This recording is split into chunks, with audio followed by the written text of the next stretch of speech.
Our producer from RT's video agency, Ruptly, that's Denise Rees, has been released after a brief spell in detention in Ferguson. And she joins us live on the line now.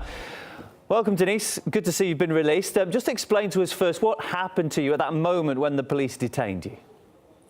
It's actually quite funny. I just was texting or tweeting a tweet that the police is right now warning the protesters to disperse, or otherwise they will be subject to arrest, even though all the protesters and also all the media haven't been on the street, like what was the main problem earlier the whole day and last time in October and August as well. So everyone was on the sidewalk and in the parking lot as requested beforehand by the police, but then they started to give that warning over and over again. And literally 2 minutes later, after the police went in, after they gave their last warning, I tweeted that they walked in and within the first group, they arrested me. Apparently, this one police officer who I was talking to, because he was yelling at us to disperse, and he yelled at a colleague of mine, a friend of mine who I met here in Ferguson, who's also a journalist, that we are unlawfully assembled. And then he and me, we both tried to tell him, we are not assembled here, we're not protesting, we're doing our job as journalists. And he just looked at me, and then he kept pushing me with his baton away, and I even followed that order to back off. And at one point he just was like, turn around, and I said, okay, I'll turn around and walk away with the camera running. And then he just grabbed my arms, held them on the back, and yeah, then I got arrested without any warning. How did they treat you from that point on and while you were in detention? I gotta say, apart from the first officer, who was clearly not able to handle his job or the position he is representing, everyone else has been fair enough. The tensions were high.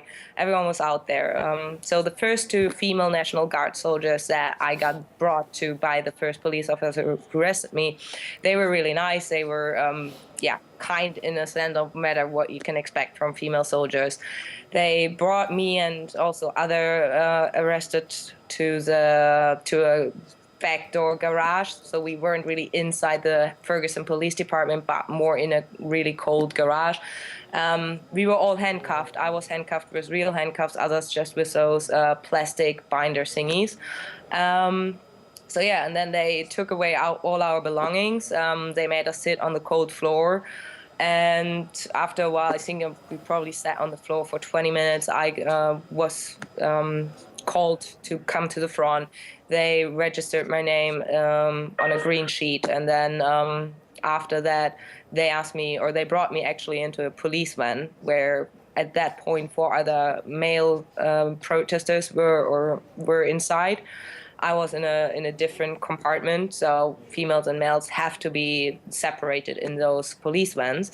And probably there we waited for another 90 minutes to 2 hours before we took off to the Clayton Police Department. Now, I don't know how the law works over in the US, but I would have thought that you had some entitlement as a journalist to be there and observe what was happening. I know you mentioned, one of the policemen mentioned unlawful assembly. Was anything further said to you about why you were being detained?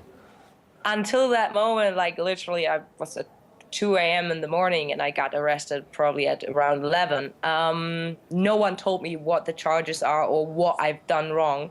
I tried to explain it to everyone. I was like, the only thing I told the police officer who arrested me was that we are not assembled here, we're not protesting here, we're doing our jobs, we're journalists.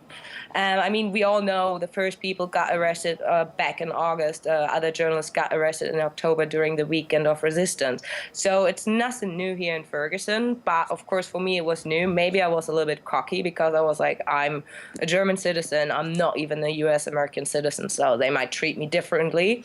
But no, I learned it the hard way. They didn't. They literally didn't give any second thought about it. Who they are arresting, they're not listening to you. All they do is follow blindly their orders. Or I'm not even sure if that's an order or just a misuse of their power that they have with the badge and the uniform. I'm not really sure about that. So yeah, it is an experience. Well, I'm very pleased that they've released you and there's not going to be any further repercussions. Thanks so much for coming on and telling us about your unfortunate experience. That's Ruptly producer Denise Rees. Thank you.